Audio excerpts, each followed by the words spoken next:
Coach, final preparations. Any word if this thing's still happening with so many uncertainties with college football and with Virginia Tech this week, or you guys full steam ahead at this point?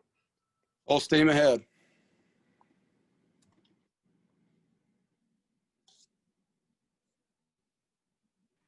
Gibby, you have anything?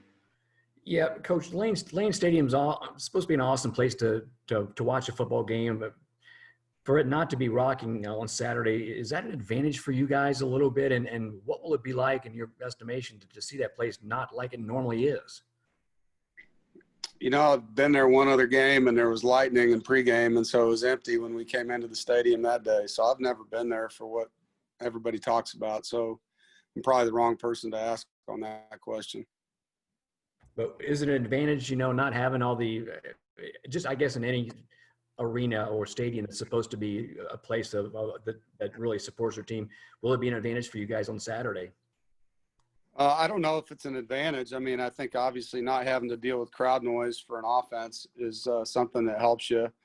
I do think that the crazy game day environment's part of what college kids look forward to. So, I feel bad for the kids on both sides that they don't have that. But, from a crowd noise standpoint, it always helps the opposing offense not to have to deal with the noise. Bridget.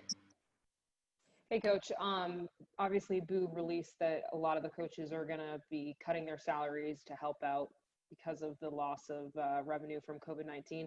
What does it mean for you to step into that role? And do you feel, honored to be able to help NC State athletics, or is it obviously kind of a situation that you feel like stinks? Yeah, I mean, no one ever likes losing income that you thought you were going to get, but it's a time where, the school needs us to help, and we understand the pandemic and what it's created fiscally for NC State, and I'm sure there's a lot of people out there that don't even have jobs, because of their situation. So that's like, the biggest thing I look at is we have a job, we have a great place to work. We're not going to make what we thought we were, but we still have the same opportunity, and it's a chance for us to help out our university in a time of need. Mike Toper. Hey, Coach, I want to go back to something you'd mentioned. I can't remember if it was a few days ago or a few weeks ago, just about preparing for Virginia Tech. And now that we're at Thursday, you've gotten a sense of kind of who they are and some of their abilities. But is it a little maybe frustrating for you knowing that you can prepare for this, but if these guys don't play, you might see guys that you hadn't thought about? As a coach that likes certainty, is that kind of frustrating going into this weekend? Not really. I mean, I'll be honest, this 2020 has been a year of uncertainty. So it's just kind of what you're used to at this point. Would it be great to know who's going to be out there? Yeah, it would, but that's not where we're at. So I can't dwell on that. We just got to focus on being able to make good adjustments. I think that's the key. We've talked a lot about things that they might do, but we also know there's going to be things they do that we weren't ready for. And like I said last week, you got to build the rules into your systems on both sides of the ball and on special teams to handle things that you don't prepare the guys for, because you have sound rules that the kids understand. And when you get them on the sideline, you make good corrections, you get them to listen, and you go out and you do it better the next time you're on the field. Chris Lee, what you got? Hey, Coach, I want to build a little bit off of what Bridget asked you, but there will be some furloughs and layoffs in the athletics department there at NC State. I just wanted to know if, one, if you knew about it. Secondly, any words of encouragement for those folks who are losing their jobs, who are, big supporters of the Wolfpack because they have jobs there, and, just how you guys would try to welcome them back whenever jobs become available again. There aren't any layoffs that I'm aware of, but there's a lot of salary cuts and furloughs, and so, the biggest message we've given is just that this is the right thing to do for the school. There's an obvious shortage in income that we would generally be able to create that helps run this place. And because we're short, we're all going to have to step up and help things out. I mean, we're all aware that there's a global pandemic and things aren't normal. So, I think for the people that are getting hit the hardest, it's hard.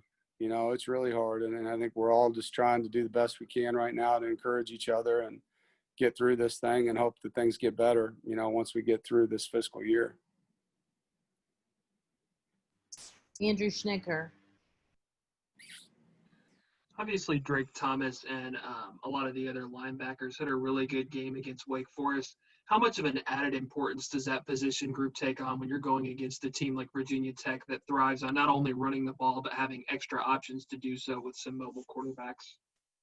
Yeah, I mean, they run the QB a lot, so there's a lot of what we call +1 runs where there's one extra blocker involved, and they have a nice design, offensively with their misdirection pieces and the jets that create, things on the edge, and then also the vertical components with the counter and power inside with their quarterbacks and running backs. So you've got to be really detailed. You've got to be sound. It's like option football when it comes to how you defend them, and they do a nice job. Having linebackers that you can rotate, that can run and tackle, obviously is a benefit to us right now. In the first game it paid off, and we're going to need those guys to continue to improve. Really pleased with how Drake played, since you mentioned him, and I know he's excited. This is a smash mouth game. It's something that fits his style of play, and he's excited about it. Brett. I know better than to ask you who the starting quarterback's going to be. So let me just ask you this then. How has Devin progressed this week, and is there any chance that he might get snaps? Both quarterbacks had a good week of practice. We're excited for both of them, and I can't tell you that. I think the game's going to play out the way it plays out. They're both ready to play, and, pleased with how they both prepared this week.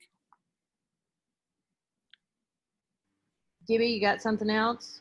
Yeah, Coach, I think you touched on this the other day, and I apologize for reliving it, but you normally fly up to Blacksburg, and you said you're going to bus up there. Is that about how many athletes will be in each bus? How many buses you guys taking, and when do you guys actually take off?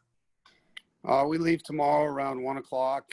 We have 8 buses. There's 10 players per bus. The bus normally seats 50. And so they're going to be one player in a row of 2 seats, and then an empty row in between them, and then one player. So it's going to be, I guess you'd say, a contact tracing eliminator the way we're busing, so that guys won't have that issue. If, God forbid, we had, someone on there test positive, because we test in the morning, don't get our results probably until we're already up there. So we want to make sure we eliminate the, impact of that if that would happen. There's a couple coaches on each bus, so there's probably 12 people on a bus. Then I guess you'll be getting back about time for church on Sunday. Is that how that's going to work? I think we got a 5 a.m. Arrival time coming back home. So, yeah, it's going to be a long night. Hopefully it's, a bus ride home that we're celebrating on. Thanks, Coach. Appreciate it. Yep, you bet. Jonas, you got something else? Yeah, Coach, you didn't play. A lot of true freshmen didn't play last week, which I imagine as a coach, that's how you want it going into game one, showing that you're a little bit older. 2-part question here. How did those freshmen do gauging the ones who play? And is that refreshing knowing that you don't have to rely on so many young guys this early in the season? Yeah, it is. And there's some that played on special teams, as far as offense and defense. Porter Rooks probably played the most snaps of the true freshmen that we signed. But there'll be more and more, as we continue to practice and develop these guys. There's some guys that have a lot of ability, and on special teams in particular, you'll see some more guys flash.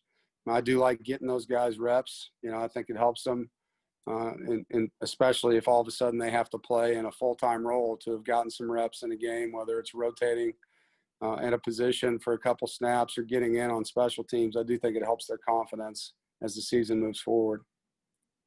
Do you have, with the rule now that guys can play four games and then still count as a red shirt, do you guys have like a timetable for, like, okay, we're going to test this guy out for this 4 games, see how he looks, and if he's not performing to where we need him, we'll red shirt him, or just kind of go out throughout the year, you kind of evaluate him and kind of go week to week with it? Well, that's what we would normally do, what you said, but this year this is a 0 year for the whole roster, so there isn't a 4-game thing that you have to worry about right now. Every freshman's going to be a freshman again next year, so in this situation, we're just playing the best guys, and you don't have to really worry about burning a guy's year, because this year doesn't count on their clock.